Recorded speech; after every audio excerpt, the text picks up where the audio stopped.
Welcome, स्वागत है सबका। तो हमने निगेशन देखे थे सबके पिछले पार्ट में। Negation of double implication, P and not Q और Q and not P. Negation of P single implication Q is P and not Q. Negation of P और Q is not P and not Q. Negation of P and Q is not P और not Q. बहुत आसान है, सबको याद आया होगा। अभी हम अगला पार्ट कॉन्वर्स इनवर्स लेने वाले हैं। उसके पहले थोड़ा एक एक्सप्लेनेशन देना है, वो आपको याद रखना है। सीटी के लिए बहुत इंपॉर्टेंट चीज बता रहा हूँ।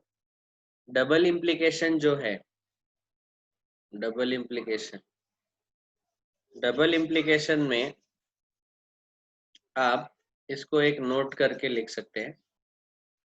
पी डबल इम्प्लीकेशन क्यू, ये जो है ये हमेशा लॉजिकली इक्विवेलेंट रहता है किससे? P single implication Q and Q single implication P. ठीक है, ये आपको याद रखना है। सीईटी के लिए बहुत इंपॉर्टेंट है ये। सीईटी में इसके ऊपर बहुत सारे क्वेश्चन आते हैं हर साल।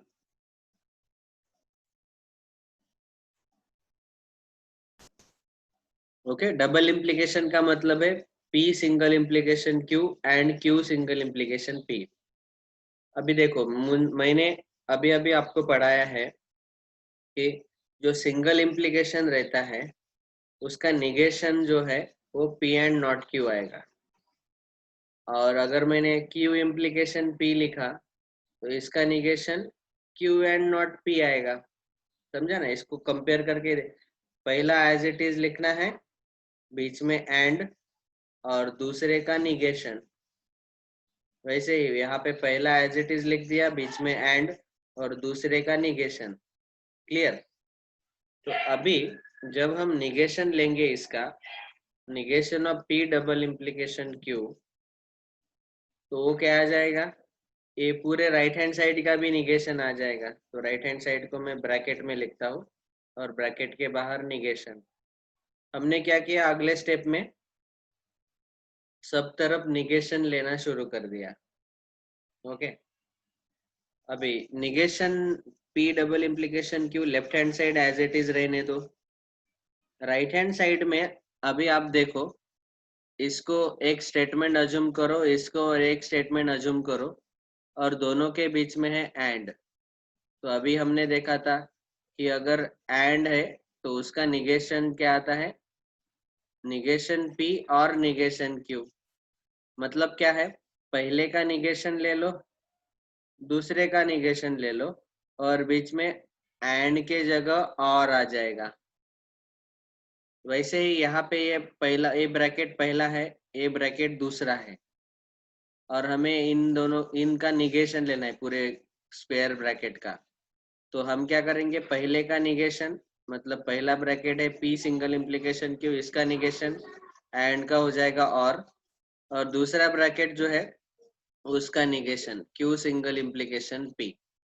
ओके, अभी अभी हमने देखा कि ये बीच में और तो है ही। अभी इस ब्रैकेट का निगेशन जो है पी सिंगल इम्प्लीकेशन क्यू का निगेशन, अभी हमने देखा वो आता है पी एंड नॉट क्यू।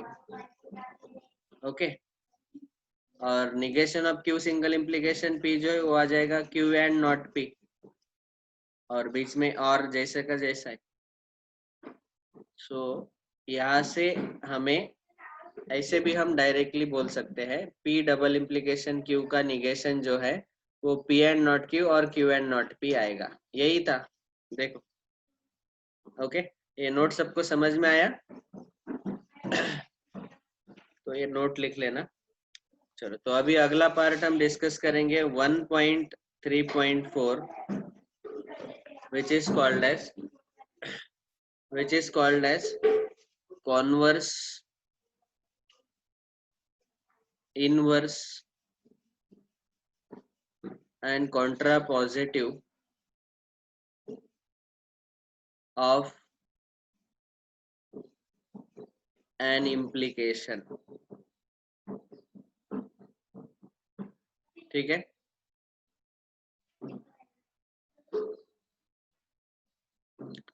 बहुत ही आसान है। एकदम स्ट्रेट फॉरवर्ड है। मैं पहले इसका थियरी ऐसे लिख के देता हूँ।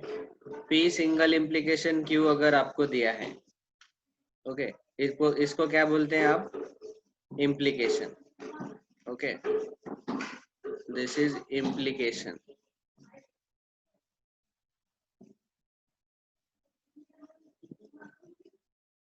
या तो आप बोलो सिंपल सिंगल इम्प्लीकेशन। अगर मैंने इसका उल्टा किया, क्यू सिंगल इम्प्लीकेशन पी, इसको हम बोलते हैं कॉन्वर्स।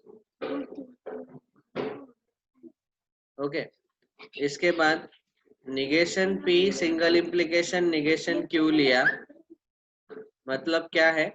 ये जो पहला था सिंगल इम्प्लीकेशन, यहाँ पे दोनों पी और क्यू के जगह नॉट पी और नॉट क्यू लिखे, तो इसको हम बोलते हैं इनवर्स। ओके, और यहाँ पे जो कॉन्वर्स लिखा था ऐसा उल्टा लिखा, not Q single implication not P, तो ये रहेगा Contra positive.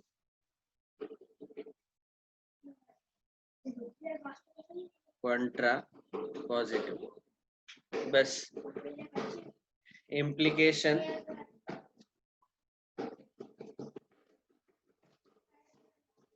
Contra positive, CONTRAPOSITIV। Okay, तो बस यही है। तो अगर मैंने आपको पूछा कि पी सिंगल इम्प्लीकेशन पी आपको दिया है, उसका कॉन्वर्स लिखो, तो आप क्या करेंगे? क्यू सिंगल इम्प्लीकेशन पी ऐसा लिखेंगे। मतलब यहाँ पे आप एक चीज ऐसा भी याद रख सकते हैं, अगर आपको इफ पी, पहला स्टेटमेंट समझो पी दिया है और देन क्यू ऐसे दिया है, तो उसका कॉन्वर्स क्या होगा? कॉन्वर्स होगा इफ, यहाँ पे क्यू स्टेटमेंट आएगा और देन के बाद पी स्टेटमेंट आएगा। आपको ये स्टेटमेंट वैसे एक्सचेंज करने पड़ेंगे बाद में। इनवर्स में क्या करना है? If negation P then negation Q, और यहाँ कॉन्ट्रा पॉजिटिव में if negation Q then negation P, ऐसे। समझा सब लोगों को? तो ये है converse inverse contrapositive of implication. अभी इसके हम एग्जांपल्स देखेंगे। देखो, ये सॉल्व्ड क्वेश्चन देख रहे हैं हम। Right converse inverse and contrapositive of the following statements. ठीक है, नीचे जो स्टेटमेंट दिए हैं उनका हमें कॉन्वर्स इनवर्स और कॉन्ट्रा पॉजिटिव लिखना है। पहला स्टेटमेंट देखो क्या है, if a function is differentiable then it is continuous.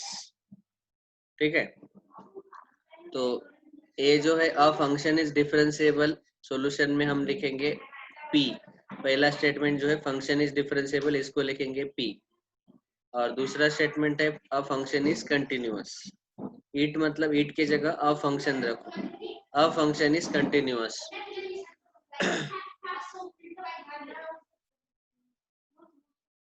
A function is continuous Q statement, और p statement a function is differentiable. Given statement क्या रहेगा? p सिंगल इम्प्लीकेशन क्यू, क्योंकि इफ p देन q ऐसा है, तो p single implication Q है। Converse क्या आता है? q single implication p। तो पहले लिखेंगे if a function is continuous, मतलब q लिखा, देन इट इज डिफरेंशिएबल, तो p स्टेटमेंट लिख लिया। ओके, ये हो गया कॉन्वर्स, बहुत आसान है। बाद में इनवर्स का मतलब क्या है? Not p single implication not q। तो पहला जो सिंगल इम्प्लीकेशन लेना है और नॉट भी लगाना है। So if a function is not differentiable then it is not continuous, दोनों में नॉट लगाया, और इफ देन वैसा का वैसा ही। बाद में contra positive, if a function is not continuous then it is not differentiable. पहले negation Q, single implication negation Q. Single implication के कारण इफ देन तो आएगा, और नॉट क्यू मतलब स्टेटमेंट में एक्स्ट्रा नॉट आएगा, नॉट पी मतलब यहाँ भी नॉट आएगा। समझा? बहुत ही आसान है। ऐसे सेकंड एग्जांपल भी देखो, if it rains then match will be cancel. तो इट रेन्स स्टेटमेंट पी है, the match gets cancelled statement Q है। तो ये पी सिंगल इम्प्लीकेशन क्यू है गिवन स्टेटमेंट। अभी उसका हमें कॉन्वर्स लिखना है। कॉन्वर्स क्या आएगा? Q implication P. तो क्या लिखेंगे पहले? If the match gets cancelled then it rains. Okay, inverse negation P single implication negation Q. Negation P मतलब इसका negation, if it does not rain then the match will not be cancelled. Okay, और Contra positive negation Q single implication negation P. If the match is not cancelled then it does not rain. समझा सब लोगों को? ऐसे है, तो बहुत आसान है। Converse inverse contrapositive of the statements. ठीक है, इसमें एक इम्पोर्टेंट पॉइंट हमें डिस्कस करना है और हमें चेक करना है, वेरीफाई करना है। तो ये दो सेपरेट वेरिफिकेशन में यहाँ पे लिखता हूँ। वेरीफाई, ये बहुत इम्पोर्टेंट है सीईटी के लिए भी। ये वेरिफिकेशन जो है, पी सिंगल इम्प्लीकेशन क्यू और क्यू सिंगल इम्प्लीकेशन पी, ये दोनों किसके साथ लॉजिकली इक्विवेलेंट आते हैं। तो हम क्या करेंगे, इन चारों के अभी ट्रुथ टेबल ड्रॉ करेंगे और वहां से देखेंगे कि पी सिंगल इम्प्लीकेशन क्यू किसके साथ लॉजिकली इक्विवेलेंट आता है और क्यू सिंगल इम्प्लीकेशन पी उल्टा अगर कॉन्वर्स उसका किया तो वो किसके साथ लॉजिकली इक्विवेलेंट आता है वो देखेंगे। ओके, तो ट्रुथ टेबल देखो यहाँ पे, P Q not P not Q, हमारा implication P implies Q, converse Q implies P, बाद में इनवर्स आता है not P single implication not Q, और कॉन्ट्रा पॉजिटिव आएगा not Q single implication not P. ठीक है, इनको चाहे तो बोलो कॉलम नंबर 1 2 3 4 5 6 7 8। ठीक है, चलो लिखो T T F F T F T F. Not P मतलब यहाँ एफ एफ टी टी आएगा, नॉट क्यू मतलब एफ टी आएगा। अभी पी सिंगल इम्प्लीकेशन क्यू लेना है। पी सिंगल इम्प्लीकेशन क्यू तो आपको पता है टी एफ का एफ आएगा, बाकी सारे ट्रू आएंगे। तो ये दूसरा फॉल्स आता है और बाकी तीनों ट्रू आएंगे। बाद में क्यू सिंगल इम्प्लीकेशन पी तो उल्टा लेना है। तो यहाँ ए टी एफ है, ए टी एफ है, इसका एफ आएगा तो तीसरे रो में एफ आएगा, बाकी के सारे ट्रू आएंगे। पहला ट्रू, दूसरा ट्रू, तीसरा फॉल्स और चौथा ट्रू। ठीक है, not P single implication not Q, ये तीसरा और चौथा कॉलम है, इसमें सिंगल इम्प्लीकेशन तो सिंगल यहाँ टी एफ है तो तीसरे रो में एफ आएगा, बाकी के सारे टी एफ नहीं है कहीं पे तो ये ट्रू आ जाएंगे। बाद में not Q single implication not P, यहाँ टी एफ है, उल्टा लेना है इम्प्लीकेशन तो दूसरे रो में फॉल्स आएगा, बाकी के सारे ट्रू आ जाएंगे। अभी आप कंपेयर करो, सिंगल इम्प्लीकेशन जो हमें कॉलम मिला पी सिंगल इम्प्लीकेशन की वो मिला टी एफ टी टी, और जो कॉन्ट्रा पॉजिटिव मिला वो भी मिला टी एफ टी टी। तो यहाँ से हम कंक्लूड क्या कर सकते हैं, ये जो सिंगल इम्प्लीकेशन है, सिंगल इम्प्लीकेशन है, it is logically equivalent to the contrapositive not Q single implication not P. Okay, और ये जो कॉन्वर्स वाला कॉलम है ये टी टी एफ टी आया और इनवर्स वाला भी टी टी एफ टी आया। तो यहाँ से हम कंक्लूड कर सकते हैं कि ये जो कॉन्वर्स है ये लॉजिकली इक्विवेलेंट है not P and not Q.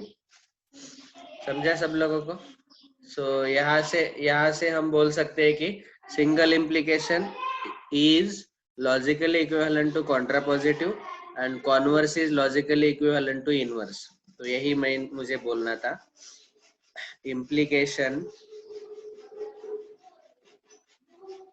Implication जो है वो लॉजिकली इक्विवेलेंट किसके साथ है? Contra positive. ये याद रखना है सीईटी के लिए। और दूसरा पॉइंट बोलना था कि कॉन्वर्स जो है वो लॉजिकली इक्विवेलेंट रहेगा इनवर्स के साथ। और ये ऐसा क्यों आता है? हमने ट्रूथ टेबल देखे। ओके, इम्प्लीकेशन का और कॉन्ट्रा पॉजिटिव का ट्रूथ टेबल सेम आता है और कॉन्वर्स और इनवर्स का ट्रूथ टेबल सेम आता है। समझा? ये अच्छे से नोट करके लिख लो नीचे। ये जो है यहाँ से आगे नोट करके लिखना है, ठीक है? तो ये हमने कंप्लीट कर लिया। अभी इसके ऊपर जो एक्सरसाइज है अगला 1.3 वो हम अगले पार्ट में डिस्कस करेंगे। Thank you.